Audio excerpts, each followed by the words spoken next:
روزوں کا مہینہ رمضان کا مہینہ ہے، جس میں قرآن اول نازل ہوا جو لوگوں کا رہنما ہے، اور جس میں ہدایت کی کھلی نشانیاں ہیں، اور جو حق و باطل کو الگ الگ کرنے والا ہے۔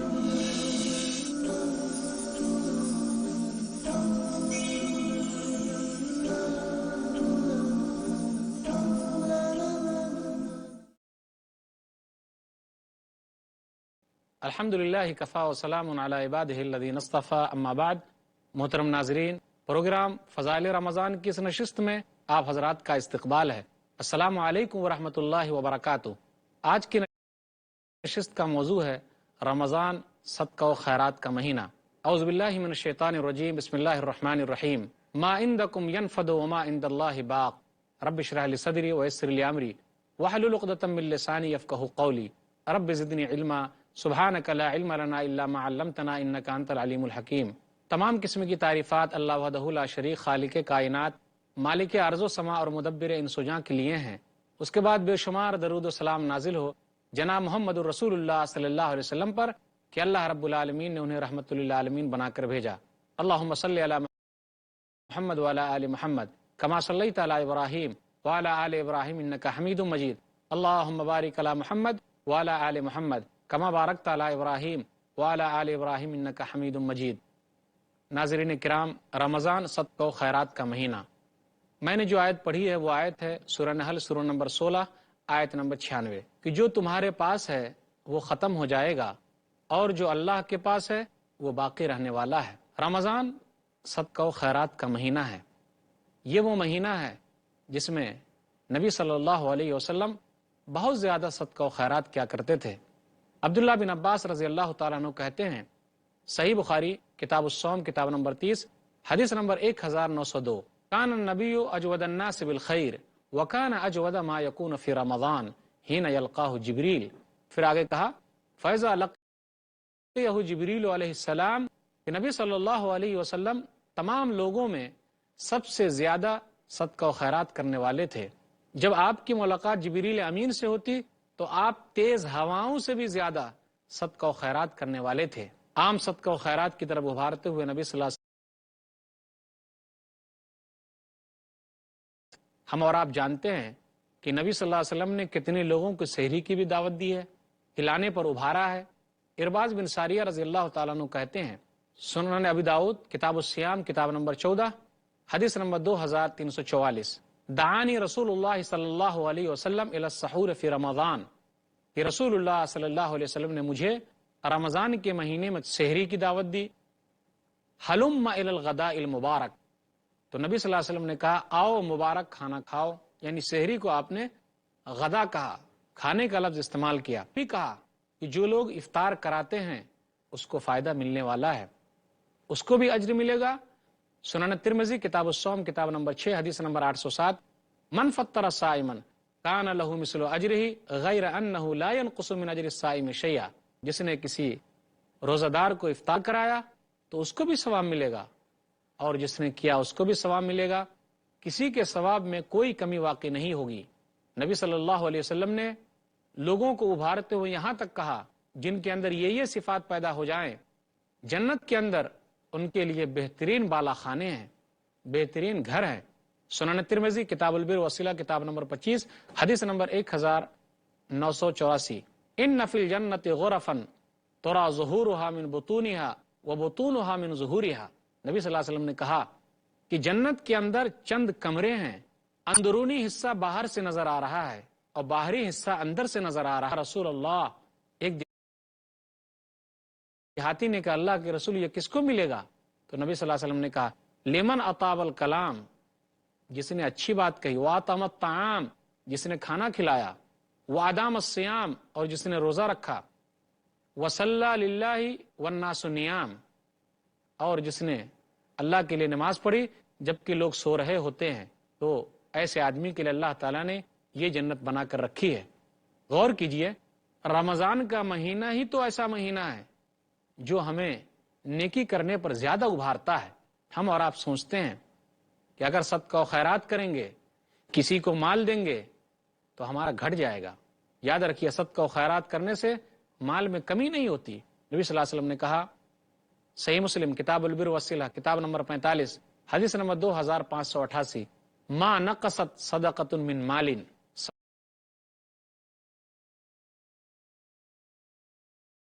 صدقہ کرنے سے مال کم نہیں ہوتا۔ ظاہری طور پر ہمیں لگتا ہے کہ مال کم ہو رہا ہے، یاد رکھیے یہ مال یا جس مال کے ہم اور آپ ذمہ دار ہیں، کل کسی اور کے پاس تھا، آج وہ ہمارے پاس ہے، کل وہ کسی اور کے پاس چلا جائے گا۔ اس لیے اللہ تعالیٰ نے مال کو خرچ کرنے پر ابھارتے ہوئے کہا، سورہ حدید سورہ نمبر 57 آیت نمبر 7، وَأَنفِقُوا مِمَّا جَعَلَكُم مُسْتَخْلَفِينَ فِيهِ، تم لوگ خرچ کرو جس کا ہم نے تم لوگوں کو خلیفہ بنایا ہے، یعنی یہ مال کل کسی اور کے پاس تھا، آج ہمارے پاس آیا ہے، کل کسی اور کے پاس چلا جائے گا۔ غور کیجئے اس مال میں سے ہم کو کتنا ملنے والا ہے، جو ہم مال بچا کے رکھے ہوئے ہیں، صدقہ و خیرات کا مہینہ ملا ہے، پھر بھی ہم اللہ کے راستے میں خرچ نہیں کرتے، غریبوں کی مدد نہیں کرتے، لوگوں کو سحری نہیں کھلاتے، لوگوں کو افطار نہیں کراتے، غریبوں کا خیال نہیں رکھتے۔ مال میں ہمارا کتنا حصہ ہے؟ صحیح مسلم کتاب الزہد کتاب نمبر 53 حدیث نمبر 2959، یقول العبد مالی مالی انما له من ماله ثلاث، اذا اکل فافنا او لبس فابلا او آتا فقتنا وما سوا ذلك فهو ذاهب وتاركه للناس۔ بندہ کہتا ہائے میرا مال، ہائے میرا مال، لیکن بندے کے لیے مال میں سے صرف 3 حصہ ہے، جو کھا لیا، جو پہن لیا، یا جو کسی کو دے دیا، اس کے سوا تمام مال کسی اور کا ہے، کوئی اور اس کا وارث ہو جائے گا۔ دیکھتے نہیں ہم اور آپ کہ بہت سارے لوگ دنیا سے رخصت ہو جاتے ہیں، کیا دھن دولت لے کر جاتے ہیں، کچھ بھی نہیں ساتھ میں لے کر جاتے ہیں، خالی ہاتھ آئے ہیں اور خالی ہاتھ جانا ہے۔ تو کیوں ہم اور آپ مال کے پیچھے اتنا پڑے ہوئے ہیں، جمع کر کے رکھے ہوئے ہیں، کیوں اللہ کے راستے میں نہیں دیتے؟ نیکیوں کا بہینہ پھر ملے کہ نہ ملے، دوبارہ نصیب ہو کہ نہ ہو۔ بہت سارے مالدار ہیں جن کو یہ نیکیوں کا مہینہ نہیں ملتا، نصیب نہیں ہوتا، اللہ کی طرف سے توفیق نہیں ملتی۔ اللہ نے ہمیں توفیق دی ہے تو ہمیں چاہیے کہ ہم صدقہ و خیرات کریں۔ یاد رکھیے جو بھی چیز ہم اللہ کے راستے میں دے رہے ہیں، ہر چیز کا ہم کو وہاں ثواب ملنے والا ہے۔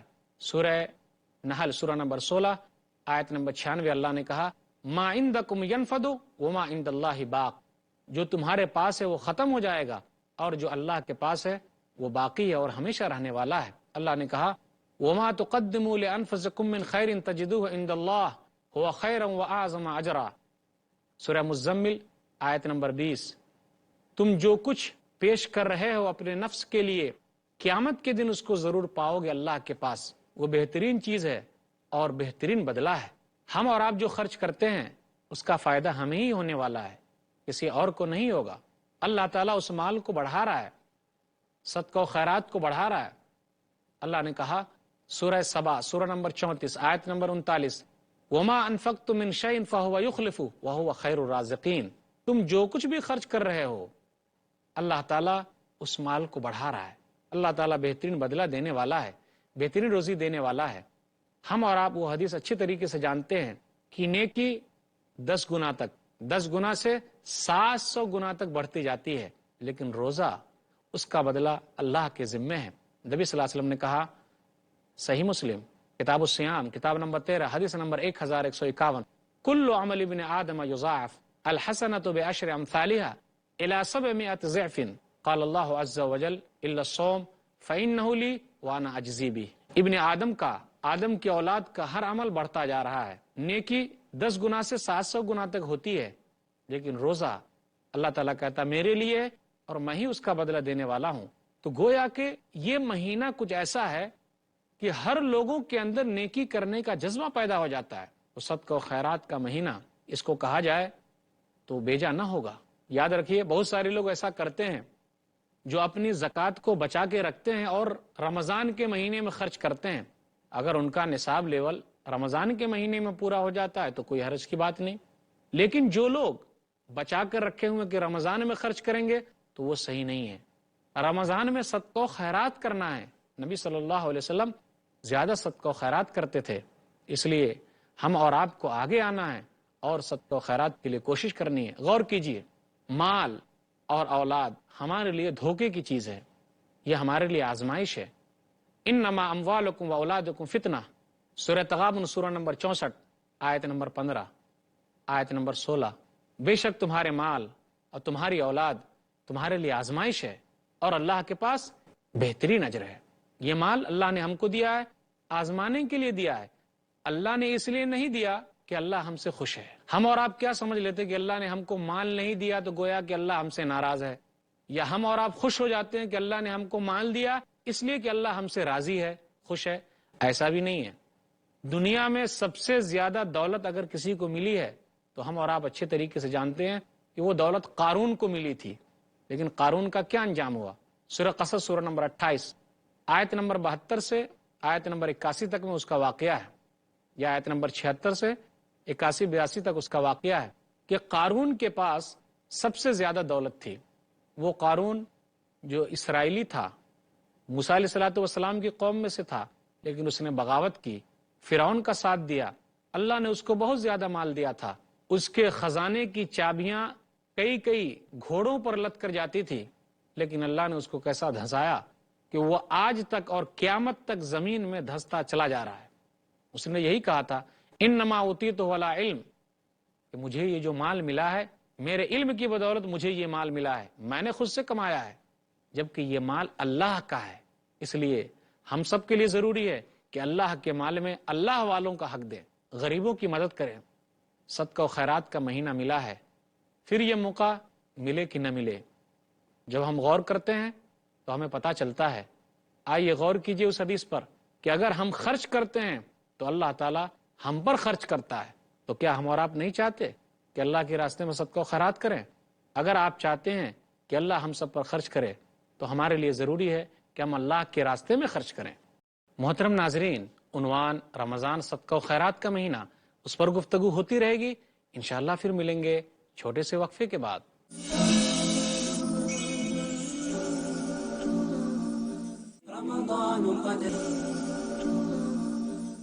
محترم ناظرین، السلام علیکم ورحمۃ اللہ وبرکاتہ۔ دوبارہ آپ کا استقبال ہے پروگرام فضائل رمضان میں۔ عنوان ہے رمضان صدقہ و خیرات کا مہینہ۔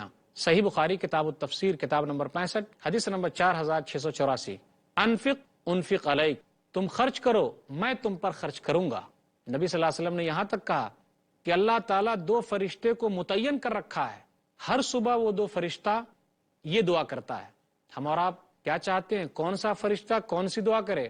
صحیح بخاری کتاب الزکاة کتاب نمبر 24 حدیث نمبر 1442، ایک فرشتہ کہتا ہے جو آدمی مال خرچ کرتا ہے، اللہم آت منفقا خلفا، اے اللہ اس آدمی کے مال کو جو خرچ کر رہا ہے اور بڑھا کے دے، اور جو آدمی مال کو خرچ نہیں کرتا، اللہم آت ممسکا تلفا، اے اللہ جو خرچ نہیں کر رہا ہے اس کے مال کو تو اور برباد کر دے۔ تو ہم کس زمرے میں شامل ہونا چاہتے ہیں؟ یقیناً اس زمرے میں، اس دعا میں، فرشتے کی دعا بندے کے حق میں۔ ارے کون سی دعا؟ وہ دعا کہ ہمارے لیے فرشتے دعا کر رہے ہیں کہ اللہ یہ جو مال خرچ کر رہے ہیں اس مال کو تو اور بڑھا۔ فرشتے کی بد دعا سے بچیے۔ کون سی بد دعا؟ اگر ہم مال خرچ نہیں کریں گے تو یہ بد دعا لگ جائے گی۔ ہم اور آپ جس دنیا کے جھمیلے میں پڑے ہوئے ہیں، اس دنیا کی حقیقت کیا ہے ذرا اس پر غور کر لیں۔ لیکن ہماری خواہشیں تو اور زیادہ ہے، ہزاروں خواہشیں ایسی کہ ہر خواہش پر دم نکلے، بہت نکلے میرے ارماں لیکن پھر بھی کم نکلے۔ ہماری خواہش تو ایسی ہے، ایک پہاڑ اگر سونے کا ملا تو دوسرا چاہیے، دوسرا ملا تو تیسرا چاہیے، لیکن اس مال کا حق بھی تو ادا کرنا ہے، اس مال کی زکوٰۃ بھی تو ہے، وہ کون ادا کرے گا؟ جو لوگ اللہ کے راستے میں خرچ کرتے ہیں اس کا فائدہ خود اسے ملنے والا ہے۔ سورہ بقرہ سورہ نمبر 2 آیت نمبر 272، جو تم خرچ کر رہے ہو اپنے نفس کے لیے خرچ کر رہے ہو، اللہ کو اس کی ضرورت کیا ہے؟ جو تم خرچ کر رہے ہو قیامت کے دن اس کو تم پاؤ گے، جو تم خرچ کر رہے ہو اس کا بدلہ دیا جائے گا اور تم پر ظلم نہ کیا جائے گا۔ شیطان ہم کو دھوکے میں ڈالتا ہے کہ اگر ہم مال خرچ کریں گے تو ہم غریب ہو جائیں گے، محتاج ہو جائیں گے، فقیر ہو جائیں گے۔ نہیں، مال اللہ کا ہے، اس مال میں برکت دینا اللہ کا کام ہے۔ اللہ نے جس چیز کا حکم دیا اگر ہم کریں گے تو اس میں کامیاب ہوں گے۔ قرآن مجید کی ایک آیت ہے، سورہ بقرہ سورہ نمبر 2 آیت نمبر 268، الشیطان یعدکم الفقر ویأمرکم بالفحشاء واللہ یعدکم مغفرۃ منہ وفضلا واللہ واسع علیم۔ شیطان تم لوگوں سے فقر و فاقے کا، تنگی کا وعدہ کرتا ہے، یعنی وہ تنگی تم کو دکھاتا ہے، لیکن اللہ تعالیٰ تم لوگوں کو اپنی رضا اور فضل دکھا رہا ہے وہ بہت زیادہ علم والا ہے، یعنی اللہ کے پاس فضل ہے، اللہ کے پاس رزق ہے، اللہ کے پاس مال ہے۔ شیطان تم کو جو دھوکے میں ڈال رہا ہے اس کے دھوکے میں نہ آؤ۔ جب ہم نبی صلی اللہ علیہ وسلم کی زندگی پر غور کرتے ہیں تو ہمیں بہت ساری چیز ملتی ہے کہ نبی صلی اللہ علیہ وسلم صدقہ و خیرات کرنے میں کتنے آگے تھے۔ صحیح بخاری کتاب الزکاہ کتاب نمبر 24 حدیث نمبر 1430، عقبہ بن حارث کہتے ہیں کہ نبی صلی اللہ علیہ وسلم گھر میں گھس گئے، پھر واپس آئے عصر کی نماز کے بعد اور کہا کہ میں نے اپنے گھر میں سونے کا کچھ ٹکڑا رکھا تھا، یہ صدقہ کا مال تھا، میں یہ نہیں چاہتا کہ میں اس طریقے سے اپنے رات گزاروں اور وہ سامان میرے گھر پہ رہے، اس لیے میں گھر میں گیا اور اس کو لے کر آیا اور اللہ کے راستے میں دے دیا۔ صدقہ و خیرات کرنے کا فائدہ یہ ہے کہ یہ صدقہ و خیرات تو ہمارے گناہوں کا کفارہ ہے۔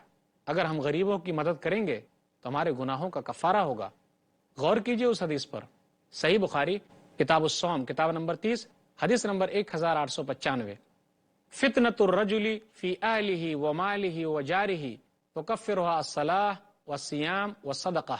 آدمی اپنے اہل و عیال، اپنے مال اور اپنے پڑوس میں مبتلا رہتا ہے۔ نماز جو ہے اس کے لیے صدقہ ہے، روزہ اس کے لیے صدقہ ہے، اسی طرح صدقہ و خیرات اس کے گناہوں کا کفارہ ہے۔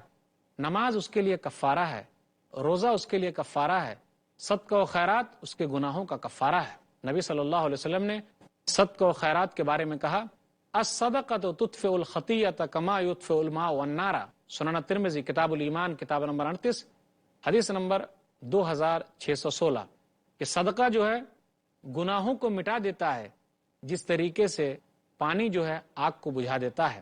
اب غور کیجئے اس آیت پر، اس آیت میں اللہ تعالیٰ نے وعدہ کیا ہے کہ لوگوں کے لیے جن کے اندر یہ صفتیں پائی جائیں گی۔ سورہ احزاب سورہ نمبر 33 آیت نمبر 35، ان المسلمین والمسلمات والمؤمنین والمؤمنات والقانتین والقانتات والصادقین والصادقات والصابرین والصابرات والخاشعین والخاشعات والمتصدقین والمتصدقات والصائمین والصائمات والحافظین فروجهم والحافظات والذاکرین اللہ کثیرا والذاکرات اعد اللہ لهم مغفرۃ واجرا عظیما۔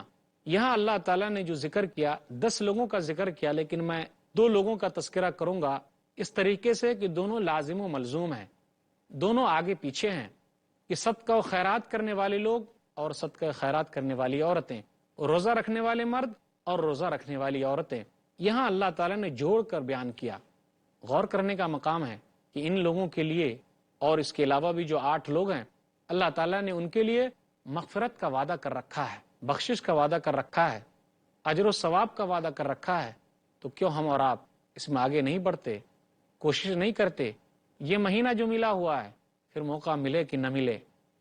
جب ہم صحابہ کرام کی زندگی پر غور کرتے ہیں تو وہ لوگ صدقہ و خیرات کرنے میں ہمیں بہت آگے ملتے ہیں۔ جی ہاں، ایک واقعہ بیان کر دوں، سنن ابی داؤد کتاب الزکاہ کتاب نمبر 9 حدیث نمبر 1678، عمر رضی اللہ تعالیٰ عنہ کہتے ہیں کہ نبی صلی اللہ علیہ وسلم نے صدقہ و خیرات کرنے کا حکم دیا تو میرے پاس مال اس وقت تھا، تو میں یہ سمجھا کہ آج میں ابو بکر صدیق سے مال خرچ کرنے میں آگے بڑھ جاؤں گا، تو میں اپنا آدھا مال لے کر نبی صلی اللہ علیہ وسلم کے پاس آ گیا۔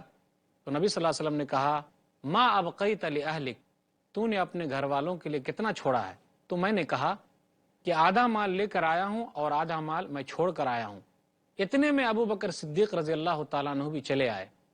تو نبی صلی اللہ علیہ وسلم نے ان سے پوچھا ما ابقیت لأہلک، کہ تم نے اپنے گھر والوں کے لیے کیا چھوڑا؟ غور کیجئے، ابقیت لہم اللہ ورسولہ، ابو بکر صدیق رضی اللہ تعالیٰ عنہ نے کہا کہ میں نے ان لوگوں کے لیے اللہ اور اس کے رسول کا نام چھوڑ آیا ہوں۔ تو یہ صحابہ کرام کا جذبہ تھا۔ جب ہم نبی صلی اللہ علیہ وسلم کی بیویوں کے صدقہ و خیرات کے جذبے کو دیکھتے ہیں تو وہ بھی آگے آگے تھیں۔ اسی طرح صحابیات بھی آگے آگے ہیں صدقہ و خیرات کرنے میں، عورتیں بھی آگے آگے ہیں، اس لیے عورتوں کو بھی صدقہ و خیرات کرنا چاہیے۔ صحیح بخاری کتاب الزکاہ کتاب نمبر 24 حدیث نمبر 1431، عبداللہ بن عباس رضی اللہ تعالیٰ عنہ کہتے ہیں کہ نبی صلی اللہ علیہ وسلم عید کے دن نکلے، عید کی نماز پڑھی، پھر آپ نے خطبہ دیا، پھر عورتوں کو جا کر آپ نے خطبہ دیا، فجعلت المرأة تلقي القلب والخرصہ، تو نبی صلی اللہ علیہ وسلم نے ان عورتوں کو ابھارا، ان عورتوں کو صدقہ و خیرات کرنے کی تلقین کی. وہ عورتیں اپنے کان کی بالیاں اور کنگن تک نکال نکال کر دینے لگی. بلال رضی اللہ تعالیٰ عنہ ان تمام چیزوں کو جمع کر کے رکھنے لگے. تو صدقہ و خیرات کرنے میں نبی صلی اللہ علیہ وسلم بھی آگے ہیں، صحابہ بھی آگے ہیں، صحابیات بھی آگے ہیں. تو ہم اور آپ کو بھی ان کے نقش قدم پر چلنا ہے. اور یہ جو مہینہ ملا ہے، پھر یہ موقع ملے کہ نہ ملے، کیونکہ یہ تو نیکیوں کا مہینہ ہے، ہر آدمی نیکی کر رہا ہے، تو کیوں ہم اور آپ پیچھے رہیں. اور یاد رکھیے، اگر ہم ایسا کرتے ہیں تو قیامت کے دن ایک اسپیشل دروازہ ہوگا جس کو باب الصدقہ کہا جاتا ہے، صدقہ و خیرات کا دروازہ، اس سے ان لوگوں کو بلایا جانے والا ہے. نبی صلی اللہ علیہ وسلم نے کہا، صحیح بخاری کتاب الصوم کتاب نمبر 30 حدیث نمبر 1897، کچھ لوگ ہوں گے جو اللہ کے راستے میں خرچ کرتے ہیں، ان کو اس دروازے سے بلایا جائے گا. کچھ لوگ ہیں جو نماز پڑھتے ہیں، ان کو نماز کے دروازے سے بلایا جائے گا. کچھ لوگ ہیں جن کو روزے کے دروازے سے بلایا جائے گا، جو باب الریان ہے. کچھ لوگ ہیں ومن اہل صدقہ، جو صدقہ و خیرات کرتے ہیں، ان کو صدقہ و خیرات کرنے کے دروازے سے بلایا جائے گا. ابو بکر صدیق رضی اللہ تعالیٰ عنہ نے پوچھ لیا، اللہ کے رسول، میرے ماں باپ آپ پر قربان، کیا کوئی آدمی ایسا بھی ہوگا جن کو تمام دروازوں سے بلایا جائے؟ تو اللہ کے رسول صلی اللہ علیہ وسلم نے کہا، نعم وارجو ان تکون منہم، ہاں ایسے بھی لوگ ہوں گے جن کو تمام دروازوں سے بلایا جائے گا، اور مجھے امید ہے تو اس میں سے ایک آدمی ہے. تو ابو بکر صدیق رضی اللہ تعالیٰ عنہ کا اتنا بڑا مقام ہے جن کو تمام دروازوں سے بلایا جائے گا. تو جو لوگ صدقہ و خیرات کرتے ہیں، ان کو صدقہ و خیرات کرنے کے دروازے سے بلایا جائے گا. اس لیے چاہے جیسا بھی ہو، جس طریقے کا بھی ہو، معمولی کھجور کیوں نہ ہو، آدھا کھجور ہی کیوں نہ ہو، ہم اللہ کے راستے میں دیں، صدقہ و خیرات کریں. نبی صلی اللہ علیہ وسلم نے ابھارتے ہوئے کہا تھا، صحیح بخاری کتاب الزکاہ کتاب نمبر 24 حدیث نمبر 1417، اتقوا النار ولو بشق تمرہ، لوگو آگ سے بچو گرچہ آدھا کھجور ہی کیوں نہ ہو. تو آئیے عہد کیجئے کس طریقے کا کہ ہم اور آپ صدقہ و خیرات کریں گے اور زیادہ سے زیادہ اللہ کے راستے میں مال دیں گے، کیونکہ نبی صلی اللہ علیہ وسلم زیادہ سے زیادہ رمضان میں صدقہ و خیرات کرتے تھے. جب آپ کی ملاقات جبریل امین سے ہوتی تو آپ اور زیادہ صدقہ و خیرات کرتے. جو میں نے بات آپ کے سامنے رکھی ہے وہ یہی ہے کہ یہ مہینہ صدقہ و خیرات کا مہینہ ہے، یہ مہینہ غریبوں کی مدد کرنے کا مہینہ ہے. ہم ان غریبوں کو پہلے دیں جو ہمارے رشتہ دار ہیں. بہت سارے لوگ دوسروں کو دینا پسند کرتے ہیں لیکن اپنے رشتہ داروں کی مدد نہیں کرتے. یہ صحیح چیز نہیں ہے. ضروری ہے کہ ہم پہلے اپنے گھر سے شروع کریں، اپنے لوگوں کو دیں، اس کے بعد لوگوں کی مدد کریں. ہم اور آپ اگر ایسا کرتے ہیں تو دنیا ہی میں ہمارے لیے فائدہ، اللہ ہم پر خرچ کرتا ہے، فرشتے ہمارے لیے دعا کرتے ہیں، اور قیامت کے دن یہ ہمارے لیے گناہوں کا کفارہ ہے، اور اللہ تعالی ہم لوگوں کو باب الصدقہ سے جنت میں داخل کرے گا. اس سے بڑی خوش نصیبی کیا ہو سکتی ہے؟ اور کوئی نہیں. تو آئیے آگے بڑھیے، صدقہ و خیرات کیجیے. اللہ تعالیٰ سے دعا ہے اللہ تعالیٰ ہم لوگوں کو رمضان کے مہینے میں زیادہ سے زیادہ صدقہ و خیرات کرنے کی توفیق دے. آمین. وآخر دعوانا الحمدللہ رب العالمین، وصلی اللہ علی نبینا محمد وآلہ وصحبہ اجمعین. والسلام علیکم ورحمۃ اللہ وبرکاتہ.